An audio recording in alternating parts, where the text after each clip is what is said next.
চাকরিহারাদের বিকাশ ভবন অভিযান ঘিরে ধুমধুমার কাণ্ড। পুলিশের সাথে চরম ধস্তাধস্তি আন্দোলনকারীদের। ব্যারিকেড ভেঙে ফেলল চাকরিহারারা।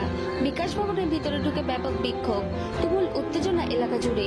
এসএসসি 2016 প্যানেলের যোগ্য চাকরিহারাদের পক্ষে শিক্ষক শিক্ষিকারা, শিক্ষাকর্মীরা বিকাশ ভবনের সামনে লাগাতার শান্তিপূর্ণ অবস্থান আন্দোলনের নবমতম দিনে আজ তীব্র আন্দোলন।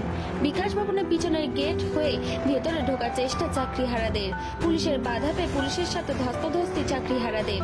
কোনো পরীক্ষা নয়, ওএমআর প্রকাশ করতে হবে, যোগ্য তালিকা প্রকাশ করে চাকরি ফিরিয়ে দিতে হবে সসম্মানে। এই দাবিতে সড়ক চাকরিহারা শিক্ষক শিক্ষিকা ও শিক্ষাকর্মীরা বিকাশ ভবনে।